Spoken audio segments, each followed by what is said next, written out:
Video शुरू करने से पहले ये लाल कलर का सब्सक्राइब लिखा हुआ बटन जहां कहीं भी आपको दिखाई दे रहा है, इस पे क्लिक करके इसका कलर चेंज कर दो और इस पे क्लिक करने के बाद में इसके पास में ही आपको ये जो घंटी का निशान दिखाई देगा, मेक श्योर कि आपने इस पे भी क्लिक कर रखा है ताकि जब भी मैं कोई नया वीडियो अपलोड करूँ तो उसका नोटिफिकेशन आपको जल्दी से जल्दी मिल जाए। Hello everyone, welcome back to another video. और जैसे कि मैंने आपको अपने पिछले वीडियो में बताया था, आज मैं जा रहा हूँ हल्दी घाटी।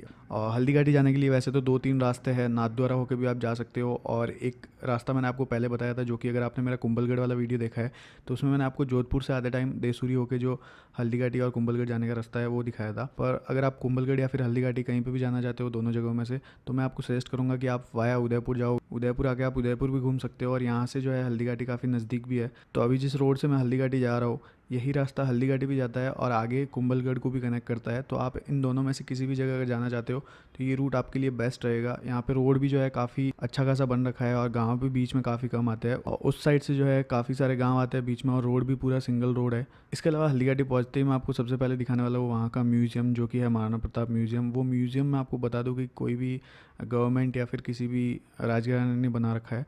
वो म्यूज़ियम बनवाया है वहीं के एक लोकल पर्सन है जिनका कि नाम है मोहन श्रीमाली। तो उन्होंने अपनी लाइफ टाइम की अर्निंग्स डाल के ये म्यूज़ियम बनवाया है और काफ़ी अच्छा खासा जो है म्यूज़ियम बन रखा है। और एंट्री का टिकट जो है वो भी ओनली 100 रुपीज़ है और पार्किंग बिल्कुल फ्री ऑफ कॉस्ट है वहाँ पे। और म्यूज़ियम की जो टाइमिंग है वो मॉर्निंग में 9:30 से लेके इवनिंग के टाइम में 7:30 तक की रहती है। तो इस बीच में आप किसी भी टाइम जाके म्यूज़ियम जो है पूरा अच्छी तरह से देख सकते हो। इसके अलावा महाराणा प्रताप की अगर मैं बात करूँ तो उनके बारे में मैं जितनी बात करूँ उतनी कम है। मैं पूरा दिन जो है इस टॉपिक पे बोल सकता हूँ, पर जो कुछ भी ज़रूरी इन्फॉर्मेशन है और जो सारी इंपॉर्टेंट बातें हैं वो मैं आपको अभी आगे इस वीडियो में सारी कुछ बताऊँगा। तो बिना स्किप किए पूरा वीडियो देखते रहिएगा। तो अभी आप जो विजुअल्स देखने वाले हो वो है म्यूज़ियम के।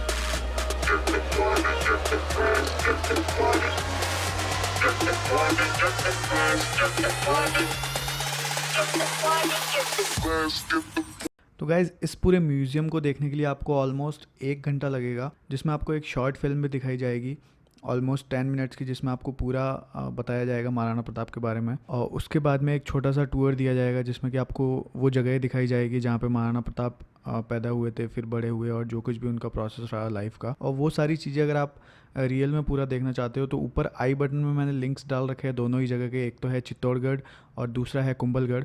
तो कुंभलगढ़ में महाराणा प्रताप पैदा हुए थे और चित्तौड़गढ़ में जो है उनका बचपन जो था वो बीता था। तो वो दोनों ही वीडियोस मैंने ऊपर आई बटन में डाल दिए लिंक, तो वो वहाँ पे जाके आप चेकआउट कर सकते हो। उसके अलावा इस म्यूज़ियम में आपको 1-2 चीज़ें और देखने को मिलेगी, जिसमें से एक छोटा सा पॉन्ड बना हुआ है, उसमें आप बोटिंग वगैरह भी कर सकते हो।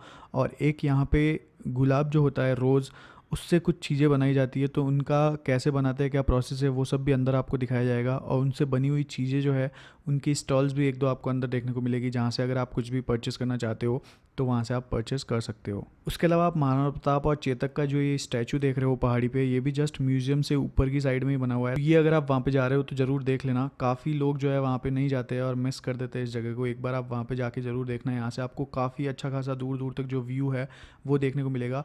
और महाराणा प्रताप की एक्चुअल जो युद्ध हुआ था वो खमनोर गाँव में हुआ था, वो भी इस पहाड़ी से आपको सामने ही दिखाई दे देगा। और आसपास का पूरा एरिया आपको काफ़ी अच्छे से एरियल व्यू आपको वहाँ से देखने को मिलेगा, तो वो बिल्कुल भी मिस मत करना।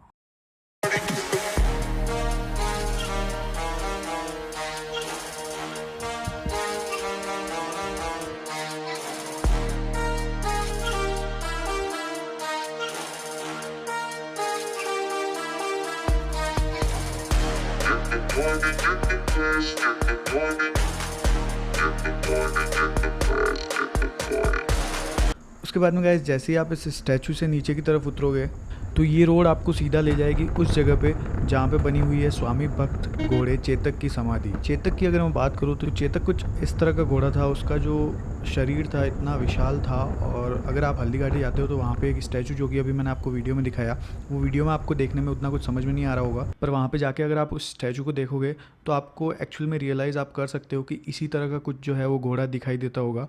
वो घोड़ा इतना विशाल था कि मतलब हाथी भी कंफ्यूज हो जाया करते थे कि ये सामने से जो आ रहा है वो घोड़ा है या फिर हाथी। क्योंकि जब युद्ध में उस घोड़े को लेके जाते थे महाराणा प्रताप, तो उसके आगे फेस पे जो है एक हाथी की तरह का बनावटी एक मुखौटा लगाया जाता था, जिससे कि हाथी जैसे बड़े जानवर उसको देख के कंफ्यूज हो जाए कि ये सामने से जो आ रहा है वो हाथी ही है या फिर घोड़ा। और दूसरी एक स्पेशल बात कि उस घोड़े ने जो है मान सिंह, जो कि अकबर का सेनापति था और हल्दीघाटी युद्ध में जो लड़ रहा था महाराणा प्रताप के सामने, उसको मारने के लिए महाराणा प्रताप चेतक लेके गए। मान सिंह जो है हाथी पे सवार था और चेतक ने अपने आगे के दोनों पैर जो है वो हाथी के सिर पे टिकाए थे। महाराणा प्रताप ने अपने भाले से वार किया था मान सिंह पे, पर मान सिंह अनफॉर्चुनेटली बच गया था क्योंकि वो अपने हाथी के ऊपर जो बैठने का ओहदा बना हुआ होता है उसमें दुबक गया था। तो चेतक की समाधि से अभी मैं जा रहा हूँ खमनोर गाँव में, जहाँ पे एक्चुअल में युद्ध लड़ा गया था।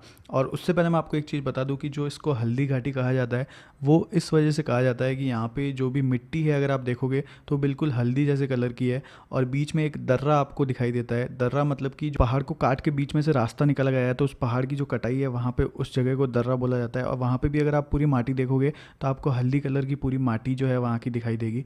तो इसी वजह से इस पूरे एरिया को जो है हल्दी घाटी कहा जाता है। और खमनोर गाँव में जहाँ पे युद्ध लड़ा गया था उस जगह का नाम रक्त तलई है। इसके अलावा मैं आपको बता दूं कि ये जो युद्ध लड़ा गया था इसमें 16,000 से भी ज़्यादा सैनिक यहाँ पे मारे गए थे मात्र कुछ 7 से 8 घंटों में, क्योंकि ये लड़ाई जो है सुबह सूर्योदय के टाइम पे स्टार्ट हुई थी और दोपहर के टाइम पे ही जो है ख़त्म हो चुकी थी, जैसा कि वहाँ पे लिखा हुआ है। तो बस इतने कम समय में 16,000 सैनिक जो है वहाँ पे शहीद हो चुके थे और बेहद भयंकर ये युद्ध यहाँ पे लड़ा गया था, जिसकी की हिस्ट्री हम सभी को ही पता है। उसके अलावा कुछ चीज़ें जो कि महाराणा प्रताप से आपको सीखने को मिलती है, महाराणा प्रताप की वीरता, शौर्य, उनकी देशभक्ति, ये सारी चीज़ें तो जो है हम सभी जानते हैं, पर उस सब के अलावा कुछ छोटी छोटी चीज़ें ऐसी है जिससे अगर अपन सीखना चाहे तो काफ़ी कुछ सीख सकते हैं। जैसे कि इसमें अगर आप देखोगे तो महाराणा प्रताप की उनका घोड़ा और उनका जो हाथी था वो भी इतने स्वामी भक्त थे कि चेतक जो है युद्ध में उसकी एक टांग कट जाने के बाद में भी महाराणा प्रताप को 4 से 5 किलोमीटर दूर वहाँ पे लेके गया और वो जो बरसाती नाला था 20-25 फीट का, उसको फांद करके 3 टांगों पे और उस साइड में जाके उसने अपने प्राण न्यौछावर किए, पर महाराणा प्रताप को वहाँ तक सेफली ले गया। और उसके अलावा उनका एक हाथी था, युद्ध के बाद में उसको जो है अकबर पकड़ के ले गया था अपने साथ में और वहाँ पे ले जाके उसने रखा, पर उस हाथी ने जो है बिल्कुल भी वहाँ पे जाने के बाद में खाना पीना सब कुछ छोड़ दिया था, उसी वजह से उसकी डेथ वहीं पे हो गई। तो इन दोनों का नाम भी जहाँ जहाँ महाराणा प्रताप का नाम लिया जाता है, चेतक का नाम तो हमेशा ही आपने सुना ही होगा, उसके अलावा एक हाथी भी था इतना स्वामी भक्त उनका। और इस युद्ध में जो है जीत राजपूतों की ही हुई थी, पर महाराणा प्रताप की चेतक की टांग भी कट चुकी थी और भी कुछ रीजंस की वजह से महाराणा प्रताप को पहले ही निकालना पड़ गया था यहाँ से। तो महाराणा प्रताप को निकालने के बाद में एक शूरवीर सिपाही थे उनके, जिनका के नाम था झालामान। वो दिखने में हूबहू बिल्कुल महाराणा प्रताप की तरह दिखाई देते थे। तो महाराणा प्रताप को वहाँ से निकालने के बाद में उन्होंने महाराणा प्रताप से उनकी आज्ञा लेके उनका राज मुकुट जो है वो धारण किया और मुगलों ने ये समझा कि यही महाराणा प्रताप है, और वहाँ पे फिर बहुत सारे मुगलों ने मिलकर उनको घेर लिया और वो वहीं पे वीर गति को प्राप्त हुए। तो यहाँ पे रक्ततलई में एंटर होते ही सबसे पहले आपको राइट साइड में जो छतरी बनी हुई दिखाई देगी वो झालामान की है, और लेफ्ट साइड में आपको हकीम खां सूर की जो समाधि है वो बनाई हुई दिखती है।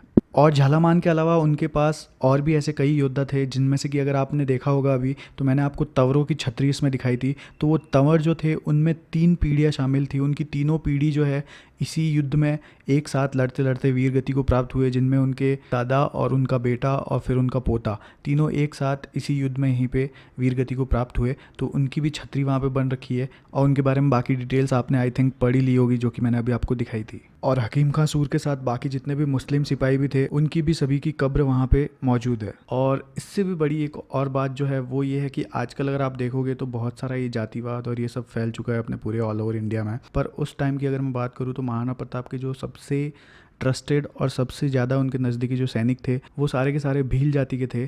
तो इस चीज़ से हमको भी सीख लेनी चाहिए, और ये एक बहुत ही बड़ी बात है कि ये सब अभी जातिवाद का जहर जो घुल चुका है अपने इस समाज में वो बिल्कुल भी पहले इतना नहीं था।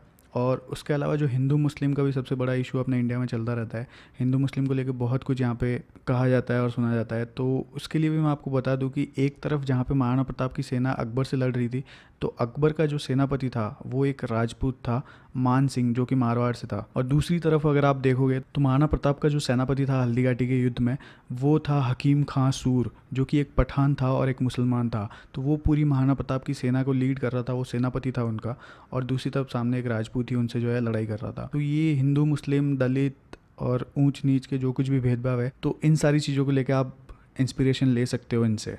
इसके अलावा मैं और सारी बातें करने बैठूंगा तो ये वीडियो काफ़ी लंबा हो जाएगा, जो कि आई थिंक आपको भी पसंद नहीं आएगा। तो बस आज के इस वीडियो को यहीं तक रखते हैं। उम्मीद करता हूँ कि जितने भी इन्फॉर्मेशन मैं आपको दी है वो आपको अच्छी लगी होगी और आपको पसंद आई होगी। अगर आपको ये वीडियो अच्छा लगा है तो प्लीज़ वीडियो को लाइक और अपने फ्रेंड्स और फैमिली मेम्बर्स के साथ में शेयर जरूर कर देना, और लाइक तो प्लीज़ करके ही जाना। इसके अलावा अगर आपने इस चैनल को सब्सक्राइब नहीं कर रखा है तो प्लीज़ चैनल को अभी सब्सक्राइब कर लो, और सब्सक्राइब करने के बाद बेल आइकन पे भी क्लिक कर देना, ताकि जब भी मैं कोई नया वीडियो अपलोड करूँगा तो उसका नोटिफिकेशन आपको जल्दी से जल्दी मिल जाया करे।